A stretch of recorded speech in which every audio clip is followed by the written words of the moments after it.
The key is to really connect with a client and to really have your digital strategy be effective. You have to send them content that they care about. It's all about, as you know, with marketing, it's the right message at the right time to the right people. Welcome to the Inside Forbes Councils podcast. Each episode shares transformative insights and advice from members of Forbes Councils, a group of invitation-only communities for successful executives and entrepreneurs. This is Inside Forbes Councils. Hey everyone, this is Stephen Ganoza. Welcome to Inside Forbes Councils. Today, we have my interview with Mike Feller, Chief Revenue Officer at ActivePipe. ActivePipe combines innovative analytics and email automation to provide contacts with valuable insights into the real estate market activity around them, including the latest sales and listings. We discussed CRM platforms generally, how and why to niche down platform products, and how relevant content is critical to developing relationships with prospects, even if they may not buy for another week, month, or even a year from now. All right, Mike, thank you so much for taking the time to speak with me today. Steve, really appreciate you having me here today, man. Yeah, so you're the Chief Revenue Officer of ActivePipe. Why don't we just start off by having you tell us a little bit about what it is that ActivePipe does? So ActivePipe is a marketing automation platform built specifically for real estate. So what makes it different than, like, if I'm a real estate professional, why wouldn't I just use like HubSpot or something? Like what makes ActivePipe different? Yeah, no, it's interesting you asked that. So we actually started out as what I would consider more of a horizontal product, like a MailChimp, a HubSpot, a Constant Contact.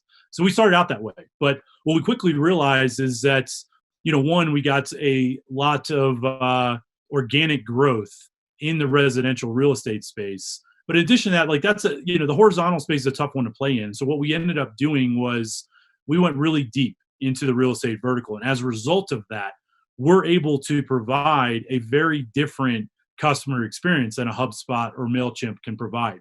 Even simple acts like bringing a listing into an email, we just make that really, really easy. But in addition, I think, how we separate ourselves from other platforms, even in the space, we use data and specifically behavioral data to drive everything that we do. And that drives the type of content we can send out to clients, as well as, we use that data to surface opportunities for agents and brokers to understand, okay, in their database, who should they really be focusing on at the moment. Were you not always focused on real estate to begin with? Was that an evolution? So when we first started, we actually were more of a horizontal tool, as I mentioned, like the MailChimps, the Constant Contacts of the world.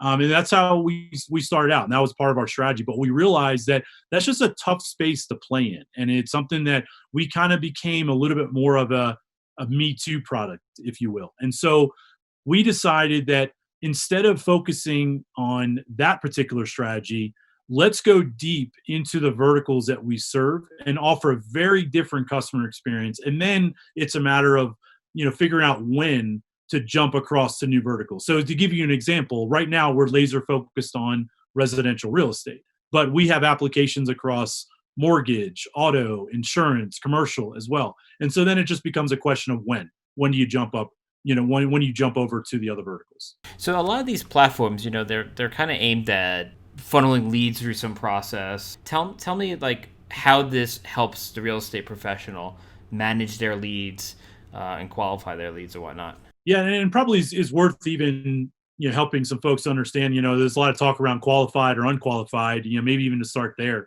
just on a very simple level. Like when we think about qualified, it's the difference between a qualified lead and an unqualified one. It's really around identifying a person that fits your particular buying criteria or matches your buyer profile, and then understanding and identifying that person is a fit. That's on a very simple level is probably the difference, at least the way we think about qualified versus unqualified. But the way, and we can help in either case, right? But speaking specifically on the unqualified side of things, a lot of times what our clients and brokerages will have is they'll have a pool of unassigned leads or unqualified leads. These might be leads that came in from a portal, or they might be old leads. they could be coming from a number of different sources. But the point is, a lot of times they don't really know necessarily what to do with them. And in some cases, you could be talking about hundreds of thousands of leads. And so for us, what we're able to do is we're actually able to nurture those unqualified leads, take them down a specific customer journey, and provide them content, and then understand based on how they interact with the content who the brokerage then should really be focused on, and who may be some leads that they now want to actually reassign now that they've qualified, then hand them off to the agents to be able to work. So we're able to take it's really an asset that the brokerage has that's just not utilized right now, and nurture, engage with them, and then really understand, okay, where does the value lie? So moving people from being an unqualified lead to a qualified lead, you mentioned you can use content to do that. You're not just like calling up these leads and being like, hi, do you fit these descriptions, right? Sure. So how are you using content to essentially do that? Yeah, totally. So I'll give you a very tangible example. So one of the things that we can do is that when a new lead or a new contact pops up into a brokerage or an agent's database, one, we can automatically trigger a welcome email just saying, hey, thanks for the inquiry. We'd love to learn a little bit more about you. And then we can take them to initially a very interactive survey where we can ask them questions about, what are some of your intentions? Are you looking to buy, sell? Are you looking to upsize, downsize? What types of properties are you looking for? What types of price ranges are you thinking about? Location, et cetera. So once we do that, then we can start to kind of build at least an initial profile on that person. So we can engage them from the outset. And then depending on what that response looks like, we can actually then start taking the different, what we call personas. So based on how you respond, Steve, we may be able to help an agent or brokerage segment their database into, let's say, upsizers, potential sellers, downsizers, first-time home buyers. And then you can put each of those different personas into separate journeys. Now, that's one part of the answer. I think the second piece of this is where we are unique a little bit in this space is that we can track how you're interacting. So based on, how you interact with the content. So to give you an example, if we saw that, we just sent you, Steve, a just listen email that included 6 properties from this recent week. Well, we can see what you're interacting with. And so over time, as we send you open house emails or monthly sold reports or market reports, like we can see what you're interacting with. And so then we can actually use that type of interaction, interactive data or behavioral data. And then ultimately, then it kind of closes that loop to where now we can use that to help feed you more content that's relevant to you. Relevance is key, right? That's what this is all about. And that's how we think about bringing data into the fold to help drive relevance. So and I'm not sure how you would quantify this, but how much more effective is this strategy versus just like something that's more like spray and pray? So I'll tell you a couple examples here. So one, we had one of our premier clients. They started out, creating content and really sending it down from a brand level. And to give you context here, this is a brokerage of around 11,000 agents. So a large brokerage, right? And a large firm. So they were experiencing open rates in that, call it 15 to 16% range. But when we started, because of the way our system is laid out and the way we think about these things, when we started having the content being deployed on behalf of agents, so it's a little bit more personal, but then also really, really thinking about the more comprehensive customer journey, we were able to take those open rates from 15, 16% to 35%. So very, very different there. And I'll give you another example. There's another major network that we work with here in the US that they, on average, the industry average open rates for real estate, depending on the source you look at, is, let's just say it's around 20%. And that's open rate. And then the industry average, click rates, again, depending on the source, you're looking at the neighborhood of 1.7, 1.8%. They are experiencing double the industry average open rate, and they're almost triple the click rate. Again, this is all about relevance. And so what we're able to do here is, and the value to a brand like that is, it's not just about open rates right now. It's not about just click rates. I mean, those are the more technical elements of this. But now what we're doing is we're actually doubling the amount of eyeballs that are on their brand. And certainly in the environment that we are in right that just becomes extremely, extremely important. Yeah, so open rates and click rates, they're nice KPIs, but how does that impact the business at the end of the day? What does doubling your open rate do in terms of sales or time to selling or whatever? Yeah, exactly. And I think a lot of it comes back to, again, having the eyeballs and the awareness, and the visibility of your brand. I think that's one key to this. And the other part of that, where this is really important, is that there's a lot of data out there that shows that when it comes time for a client to transact, or say that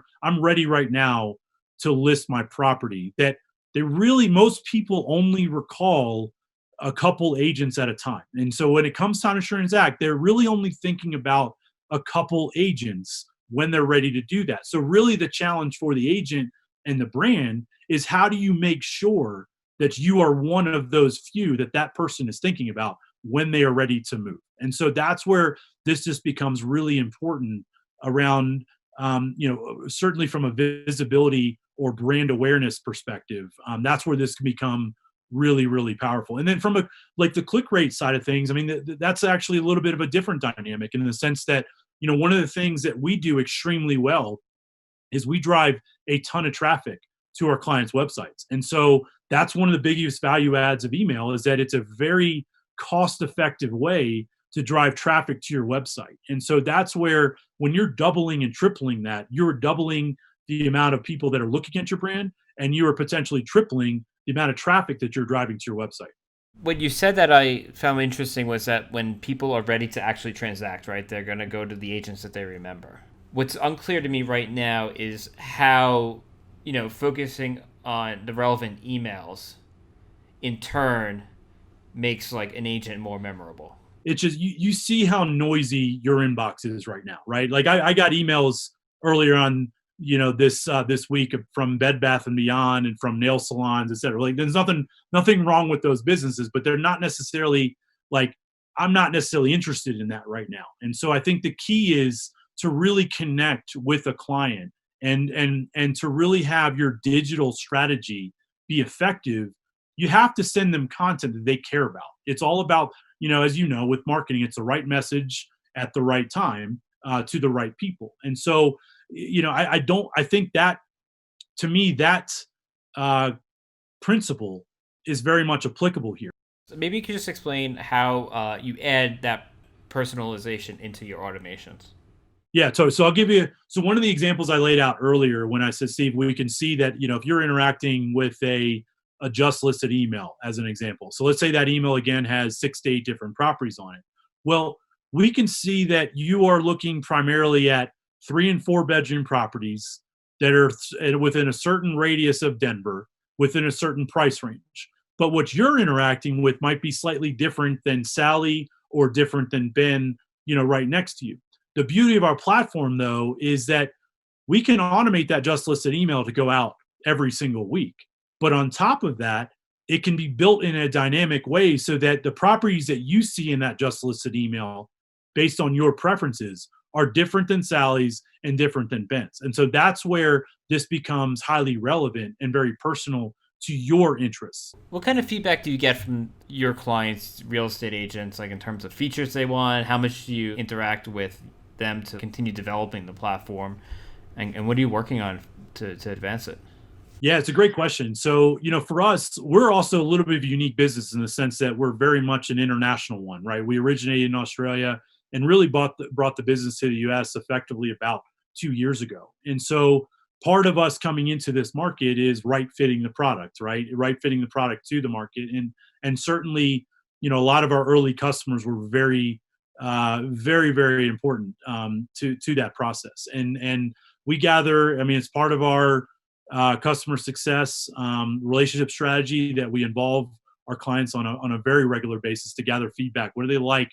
What do they not like about the product? What types of features are they interested in, or maybe we hadn't thought about? But we're also looking at, admittedly, you have to be very careful, right? Because you could go down a path of being a very feature-driven company, whereas what we really, to add value long term, is we're very focused on innovation. Innovation is very key to what we do, and really having a succinct, focused product strategy is key to that. So there's a little bit of a balance between taking customer feedback and on a very specific feature versus understanding, okay, what outcome are you really trying to solve for? What objective are you really looking for? And then we kind of take that feedback to say, okay, let's translate that into how do we incorporate that in the platform? So the short answer is it's very much in our DNA. But at the same time, like one of the things that we are really excited about is where we're going with the product. And I think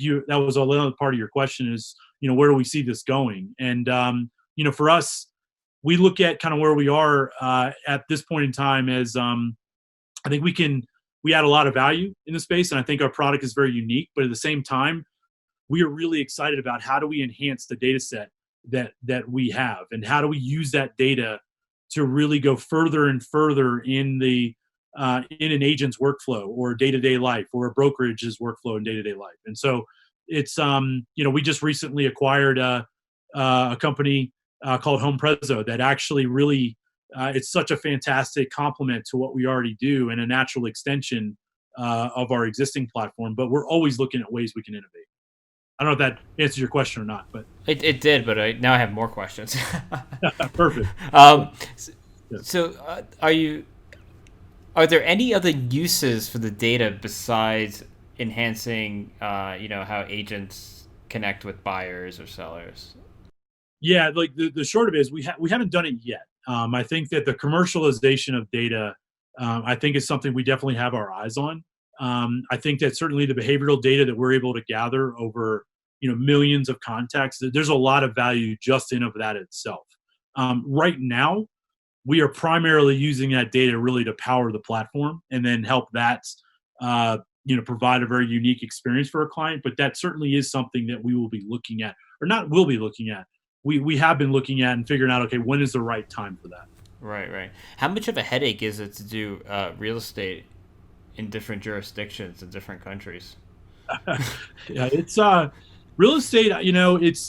Real estate is definitely an interesting animal. It can be a challenge, but I think it's a really interesting element to real estate.